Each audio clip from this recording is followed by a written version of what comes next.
Welcome to the Crypto Nest. All right, so for Ethereum, it's been a long time. I think I didn't do any update on Ethereum. Now, there are several ways we can, I don't know, read this chart. Honestly, I'm giving benefits of the doubt up to now for this possible fourth wave still to work out, but it kind of lost a lot of reliability when it started to go and lose the 0.618, even though it didn't lost it for an extended period of time. If I zoom in on the daily, we have a few candles. You can see that this area here now, it's really squeezed between this support area and the MA55, and is trying to challenge. And then, yeah, it's really squeezed between those two, support and resistance.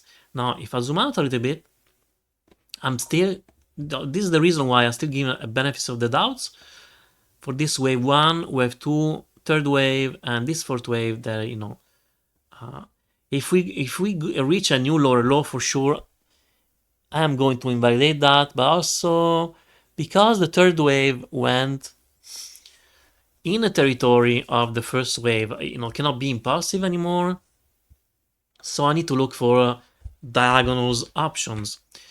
Well, I could have said this was an A, B, and a C, and also here, you know, A, B, C. So I have no problem to call that a diagonal, but now we shall see. Worst case scenario, honestly, which is more likely, this is just an A, B, and a C now, and then, you know,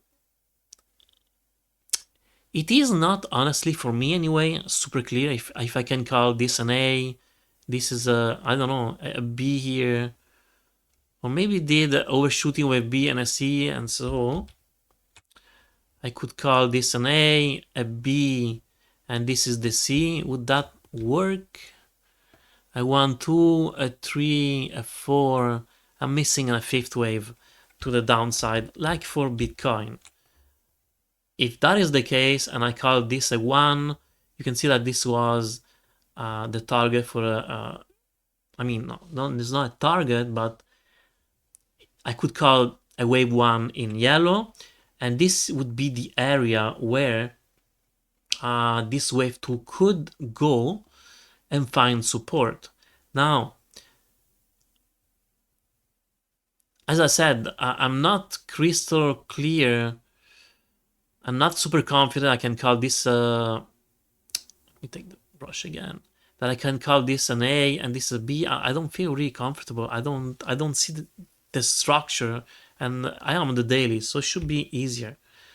So the other option that I have is maybe all this is the A, we're working on a B now, and we're going to go lower, and possibly reach the 0.618 or even the 0.786, which would be drastic and crazy and dramatic to see the price melting from 3,114 that is today to reach level, you know, 2,252 or 1,800. Man, this is going to be hard.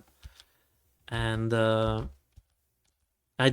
am watching my wallet melting, even though it's a long term. It's still, man, like, you know, once in a while, you don't look your wallet, your long-term wallet every day, right? But still, once every few weeks, you know, especially when we have a big drop, I specifically try to not look at it. Even though, you know, fundamentals are there, I'm not really worried that Bitcoin is going to go down, I'm going to lose everything. But it's just, you know what, I think you know what I mean. Okay, so let me go and check the RSIs. Where are we? So as Bitcoin is doing, I mean, Ethereum, it's I don't want to say copycat, but it's really reacting similarly to Bitcoin. So we really need to watch and see what Bitcoin is deciding to do.